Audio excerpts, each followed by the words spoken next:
Partie 128, citation 602. Le prophète Mohammed alayhi salatu wassalam a dit: lorsqu'Allah aime les hommes, il les éprouve. Hadith rapporté par Anas ibn Malik, cité par Tabarani. 603. Le prophète Mohammed alayhi salatu wassalam a dit: ô Allah, améliore ma religion qui est d'une valeur inestimable pour moi, et améliore ce bas monde dans lequel je vis, et améliore-moi l'au-delà où se trouve ma destination finale, et fais de la vie présente une augmentation pour moi de tout ce qui est bien, et fais de la mort un repos contre tout mal. Hadith cité dans Muslim. 604. Heureux celui qui a renoncé à ce monde avant de l'avoir quitté, qui s'est préparé à entrer dans sa tombe avant d'y être enterré, et qui a agréé son Seigneur avant de l'avoir rencontré.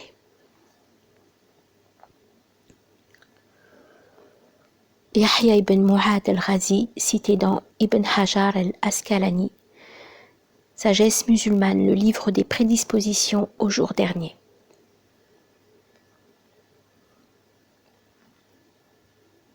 605. Le sot s'adresse à moi de la pire des manières, mais je répugne le fait de lui répondre à sa manière. Plus il m'insulte, plus je fais preuve de bonté, de douceur. Je suis comparable à l'encens. Plus on le brûle, plus il dégage une bonne odeur. Ash-Shafi'i.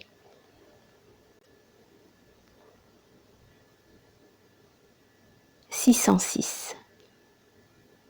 Un soir, vers la fin du temps de Ramadan, avant que la lune plus heureuse se soit levée, je suis restée seule, au milieu du peuple debout durci, dans l'échoppe du potier. Et, nouvelle étrange, parmi la foule de ceux qui sont faits d'argile, quelques-uns émirent des pensées. L'un disait: je ne puis me tenir que de travers, et l'on me raille de n'être point beau. Que ne demande-t-on au modeleur, ce qui fit trembler sa main? Un autre s'écria: ce n'est pas en vain que ma substance a été tirée de la terre brute, car celui qui m'a subtilement formée ne saurait vouloir piétiner son œuvre et la rendre à la commune matière. Quelqu'un reprit: le plus malfaisant des garçons ne voudrait pas briser la cruche qui le désaltère. Celui qui m'a créé pour que je l'adore, voudrait-il me détruire? Plus impatient que les autres, un pot cria: d'abord, qui suis-je?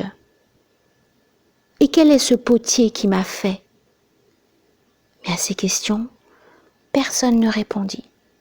Et alors, ce fut le silence qui parla. Jeanne Bibesco dans Les 8 paradis. 607. Le prophète alayhi salatu wassalam a dit: lorsqu'Allah veut le bien pour un serviteur, il lui octroie la compréhension de la religion. Hadith rapporté par Mu'awiya, cité par El-Bukhari. 608. J'étais mort, je devins vivant. J'étais pleur, je devins rire. Le règne de l'amour est venu, je devins règne éternel. Jalal ad-Din Rumi.